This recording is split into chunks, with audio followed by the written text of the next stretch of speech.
एक के बाद एक मुसीबत इजराइल की बढ़ती जा रही है। आज मैं इजराइल नहीं, यह भी दिखाऊंगा कि अमेरिका का एक एयरपोर्ट, उसके बराबर में एक जोरदार धमाका कैसे हुआ।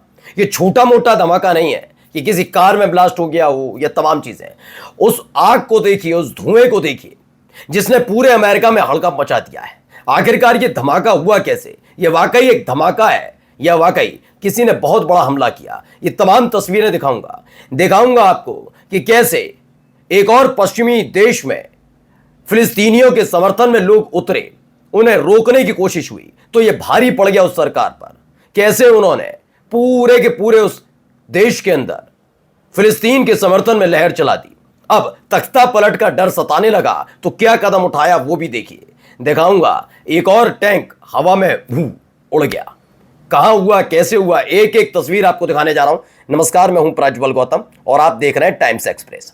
सबको पता है कि 142 देश यूएन के अंदर फिलिस्तीन को मान्यता देने के समर्थन में उतरते हैं। इजराइल तो बौखलाता ही है, अमेरिका भी बौखला जाता है।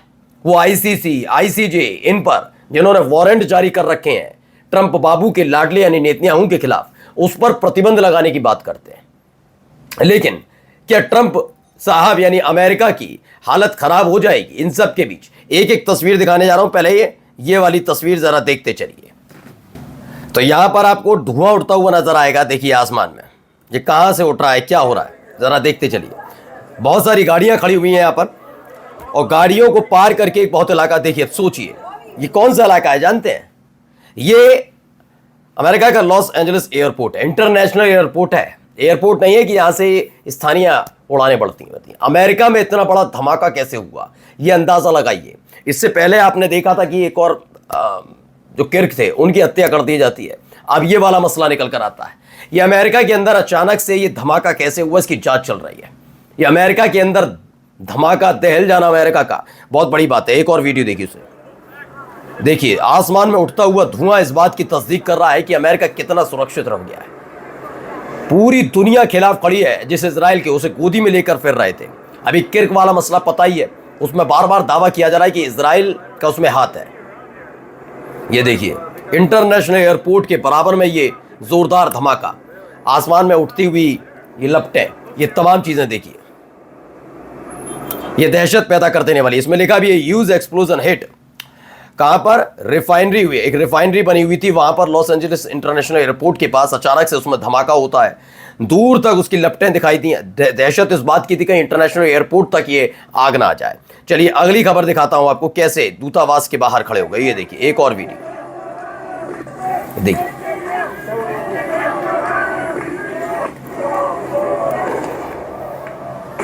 ये देखिए एक के बाद एक।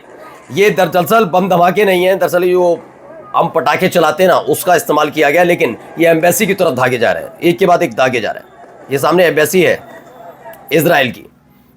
ये कहां से खबर निकली? ये प्रोटेस्ट किया जा रहा है, एथेंस में हुआ है। दरअसल आपको मैंने खबर दिखाई शुरुआत में, जो फ्लोटिला शिप है जो जा रहे थे, जबकि इजराइल की अब हक नहीं बनता कि आप उसे रोकें, क्योंकि फिलिस्तीन अपने आप में एक देश बन चुका है। जब फिलिस्तीन अपने आप में देश बन चुका है तो उन्हें रोकने का हक किसी को नहीं है। तो उसी तरफ बढ़ रहे थे वो। अचानक से उनमें से एक शिप पर कब्जा किया गया और उसमें सवार कई लोगों को हिरासत में लिया गया। और जैसे उसको हिरासत में लिया, कई देश इस पर बहुत नाराज हो गए। ऐसे में एथेंस में भी इजरायली एम्बेसी पर हमला कर दिया गया। ये इजरायली एम्बेसी यानी यहां से दूतावास अगर बंद हो जाए अगले 48 घंटे में तो बड़ी बात नहीं, यानी अपने ही अधिकारियों की जान कैसे जोखिम में डाली जा रही है, अंदाजा लगाइए कि क्यों किया जा रहा है। क्योंकि नेतन्याहू का जो सपना था वो चकनाचूर हो गया। कितने, 2 हफ्ते, 1 हफ्ता, 2 दिन या 2 हफ्ते, बस 2 महीने, इतने से ज्यादा नहीं सोचा था। 2 साल होने जा रही 7 अक्टूबर को। गजा पर कब्जा करना छोड़िए, फिलिस्तीन एक देश बन गया, यही खाया जा रहा है। अब आगे देखिए, एक और खबर आपको दिखाने जा रहा हूं, यहां क्या क्या हो रहा है ये पहले देखिए।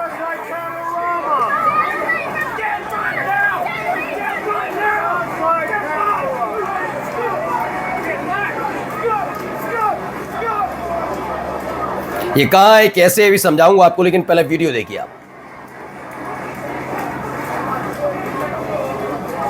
ये ब्रिटेन से निकली तस्वीरें। लंदन का जो पुलिस है वो धक्का मुक्की कर रही है उन तमाम प्रोटेस्टर्स के साथ जो प्रोटेस्ट करने उतरे थे फिलिस्तीन के समर्थन में। मैंने आपको बताया फ्लोटिला जो शिप है उसमें ब्रिटेन के नागरिक भी सवार थे। ब्रिटेन पूरी तरीके से साथ खड़ा हुआ है फिलिस्तीन के। वो बात अलग है, पूरी तरीके का मतलब कह रहा हूं, जब उसने मान्यता दी उसके बाद अब जो कुछ घटनाक्रम घट रहा है उसको लेकर भी लोगों में नाराजगी है। फिलिस्तीन के समर्थन में मैदान में उतरे थे, सड़क पर उतरे थे और उसके बाद पुलिस से धक्का मुक्की हुई। एक और वीडियो देखिए क्या हो रहा है, ये देखिए।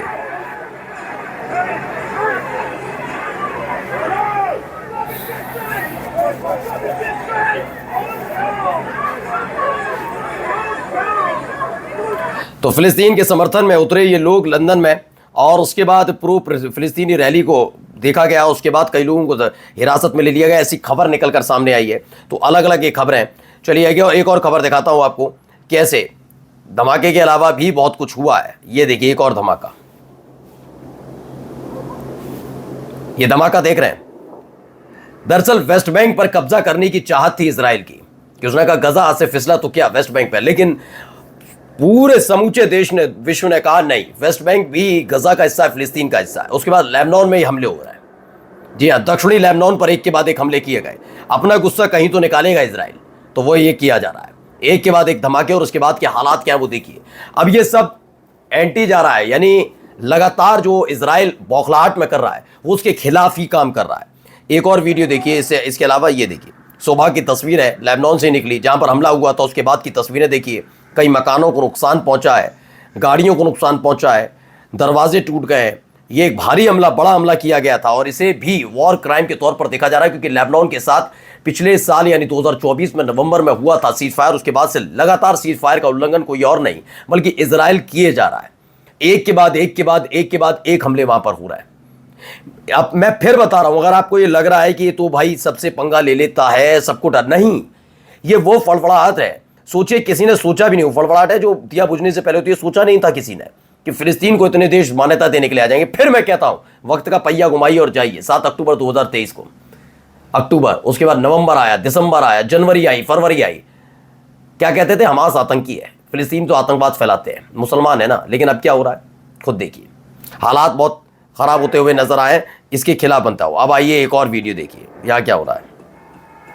यह हमास का लड़ाका है, अकेले अपने दम पर पूरे टैंक को बर्बाद कर देता है। ये इलाका बताया गया कहां पर है, कैसे है, गजा में ये हमला किया गया।